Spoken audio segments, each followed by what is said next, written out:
You know what wasn't miserable? Because I'm going to end this off on a high note. Little game I checked out called Tin Can. So Tin Can was a game that an acquaintance of mine in a Discord server got it as part of like a Humble Bundle.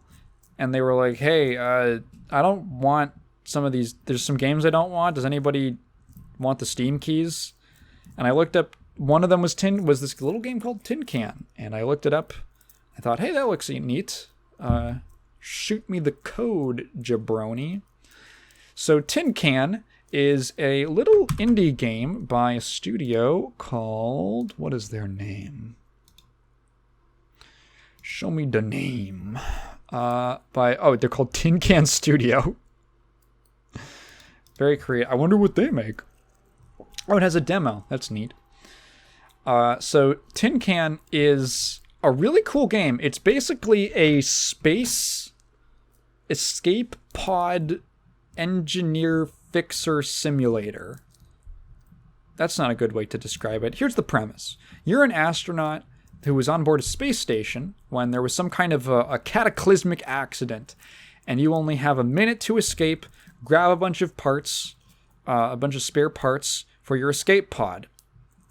You jump in the escape pod, and then your goal is to survive for however many minutes, as predetermined by whichever mission you choose, until you are rescued. So you have to keep your distress beacon alive until that time, and you got to hold out, and you got to survive. You do this by managing and fixing the various systems around your escape pod. Heads up, if you don't like games that put you in extremely stressful situations, this game is not for you. You're not going to have a good time with it. I wouldn't call it claustrophobic necessarily, because you have a decent amount of space to stand around in and move about. But it is definitely an enclosed space with a lot of things going on, a lot of systems. So the primary things that you have to worry about are your main life support systems, that being the oxygen, the carbon dioxide, the air pressure, the temperature control, the energy of the ship, the actual ship's battery, and then there's some other things around the ship that you can, around the pod, that you can fix, that you can use. There's like a little repair machine to repair parts. So that's the thing. So every single one of these, these systems, you can actually open it up, and it has all of these individual parts inside of it. You open up the oxygen pump, right? Or the oxygen, whatever, the oxygen systems. And it's like a drawer thing that you open up. It has a screen on the front which can read out like error codes. So if anything goes wrong, you have like an actual manual that you can check, that you can like pick up and then flip through to look through like, okay, what does this error code mean? Okay, it's a problem with the pump. Then you open up the oxygen machine. There's all these different parts in it. There's like the pump, of course, but there's also connectors. There's like a spot for a battery if you want to run it off of battery power. There's pieces that I can't think of right now. There's all these different pieces, right? There's all these different parts. Electrical components and connectors and things like that. Even like the on-off switch is its own component that can be removed. All of these parts can be removed.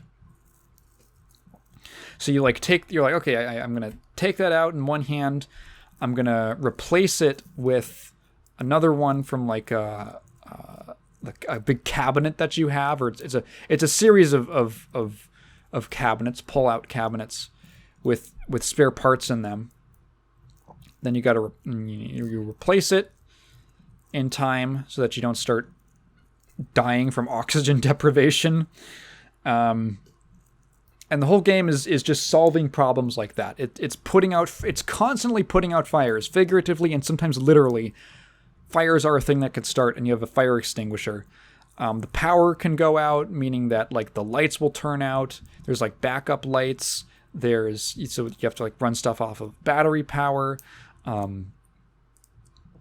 Sometimes there's problems where there's like a part of the pod that you have like two canisters. One has like CO2 and the other one is oxygen, and it's like a converter.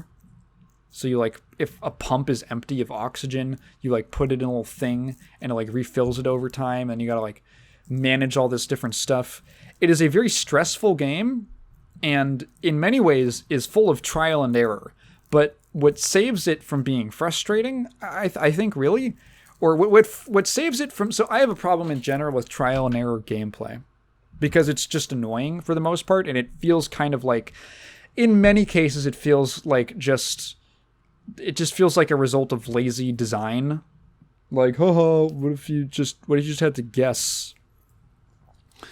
In this game, I think it works because the trial and error is it's a trial and error in the sense that there is a skill that you're building up. Every time you play, you are getting more and more familiar with the systems of the pod, with how they work, all the different components which you might need or not need. Each one of the missions has a predetermined, essentially, order of events. So you can actually train all these different missions. So there's like the 6-minute one is the first one you can do. And in that one, the only thing you really need is to just replace the pump and the oxygen thing. That's all you really have to do. And then they gradually start stepping it up. I got to like the 3rd mission where you have to survive for 20 minutes. And there it's like a lot of stuff starts going wrong. There's a fire, the power goes out. You have to start, replacing these things because like all these components get damaged from the fire. You have to start replacing stuff. The CO2 thing gets all these issues. So there's like things that you can plan for, and it becomes, okay, how do I fix this problem? What is diagnosing the problem? Because sometimes the error codes don't tell you the full story. It just gives you, like, in much the same way that troubleshooting a thing in real life can go, sometimes you get an error code and it doesn't necessarily tell you the specific thing that's wrong. It just tells you, hey, the pump is failing. And that could be for a number of reasons. It could be it's out of oxygen. It could be that it's damaged. It could be that the air filter, which is a separate component, isn't cleaned. It could be that it isn't getting enough power. All that the system can tell you is that the pump isn't doing what it has to do. It can't necessarily tell you why, unless sometimes there is another error code which will tell you about that specific component. But it's in these very specific ways where you won't always know. The error codes are chosen. The error codes that are there won't always give you the full story. You have to kind of figure it out yourself. So it's more of a skill and a machine, like a literal machine, that you're learning more and more, that you're getting more and more familiar with as you keep doing runs, and figuring out like little stuff. Like I can't get past the 20-minute one right now, but getting a little bit further and figuring out like, okay, I'm gonna like when this happened, like when the electrical storm happens, I'm gonna have like all these batteries ready. I'm gonna like quickly swap them out. I'm gonna make sure that one is like charging. You're doing all this stuff, right? And you're gradually getting better and better at it. The game also has a sandbox mode, so you can like create your own scenarios. Like you can literally like control all these parameters and what different events can happen and stuff like that. Really cool little game. A little bit jank. I will say a little bit janky. I ran into some issues, particularly when I ran into, excuse me. I ran into some bugs, I guess you could call them, where some technical funny business, you know? Let's be nice, because I like this game. Where during like this, at one point, the gravity went out. Like the simulated gravity went out in the pod, which meant that you're just free floating. There's like little handlebars around the pod that you can like click to grab onto to help you, but I was I had to float upwards. The gravity went out.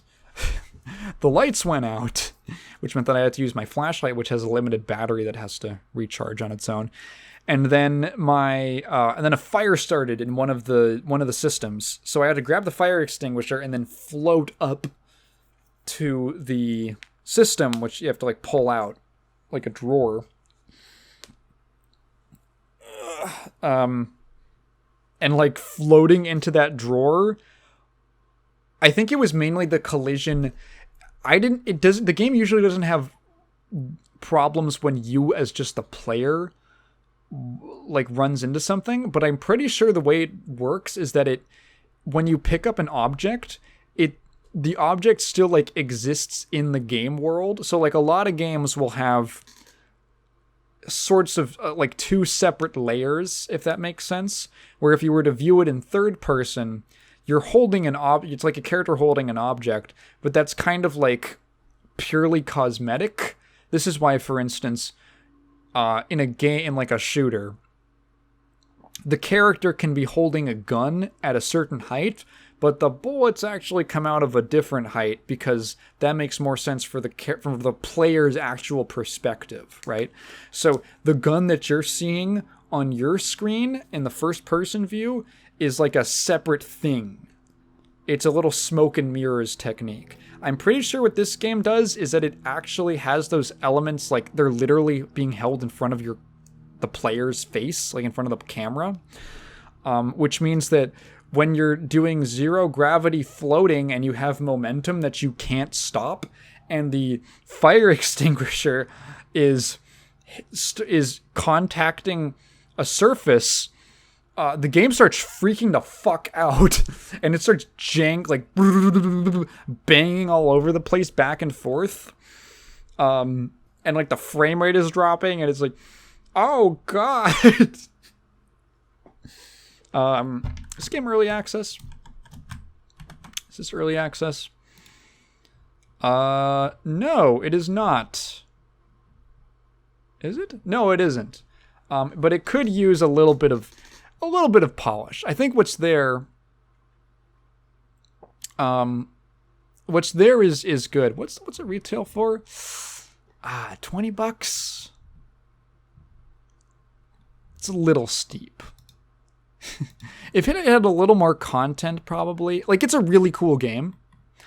I think if it had a little more content, it would be worth it. I would say if you're going to go for it, maybe go for it on sale. I got it for free. So, you know, I can think of it in a much more, I don't have to think about the cost as much. I don't know if I'd spend $20 on it, but you can check out, there's a demo that you can play. I would highly recommend it. Very neat, cool game. I love it. It's it's kind of like it has simulator elements to it. It's not like a hardcore simulator, but there's a lot of realistic simulation going on in it, with, I guess, mildly unrealistic elements, like all the different. Maybe it is realistic, and I just don't know anything about space pods. But it's really fun. It is a really cool game.